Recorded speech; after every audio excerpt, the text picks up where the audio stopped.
Hello ladies and gentlemen, welcome back to the Force Feed. In today's show, State of Decay is coming to PC, Metro Last Light's Faction DLC is now available, and a teenager spends over 2,000 hours building a Skyrim mod, hoping to get a job.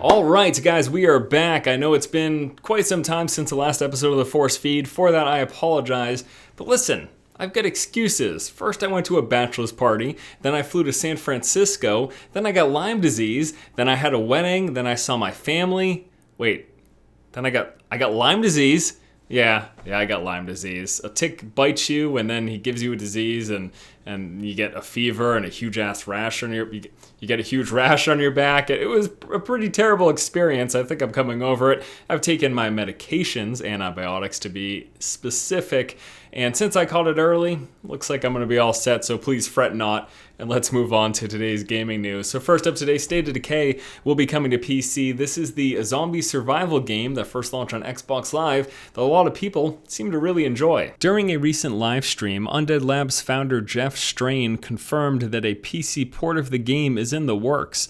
The port will launch via Steam Early Access and includes the expected improvements to graphics, resolution, and frame rates. No new content or modding tools are planned, though he did say they aren't against people modding. Now I myself have yet to play State of Decay, but I've heard good things about it, so I'm happy to hear that it's coming to the PC, and rest assured, once it comes to the Steam Early Access program, I'll be getting my hands on a copy and letting you guys know what I think.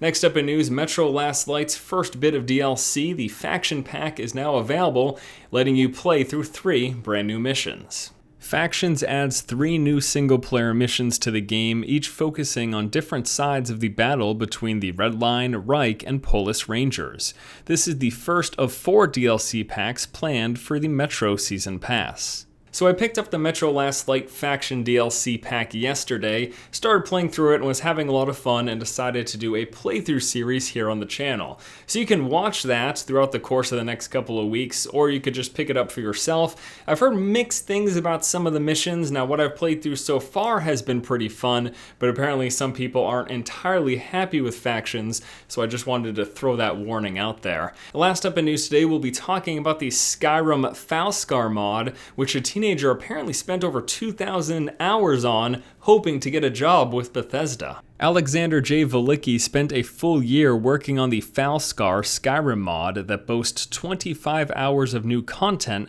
and includes original voice acting and music. Done with high school and looking for a career in game development, Alexander figured the best way to get hired at Bethesda was to make something using their engine. Now, whether or not he gets a job working for Bethesda, this is a fairly impressive feat. His father let him take a year off of school to work on a mod for Skyrim as something to build up his resume. And again, even if this doesn't get him a job, this says good things about him as a developer, given that the mod actually turns out any good. I haven't heard anything about it myself personally, and I guess I'd like to throw that question out to you guys today. Have you played the Falskaar mod, or have you heard anything about it? And if so, what's the verdict so far? Are people enjoying it? I mean, brand new voice acting, a whole new original soundtrack, and a brand new landscape. It's still all of the Skyrim terrain, but it's a new setting and a new area added to the game. And 25 hours worth of content.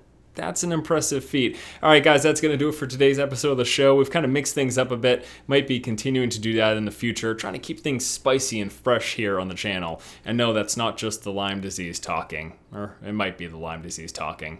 After all, I've got a giant tick telling me what to do. All right, guys, thanks so much for watching. If you like the content, please subscribe. Once again, this has been Force, and you have just been force-fed.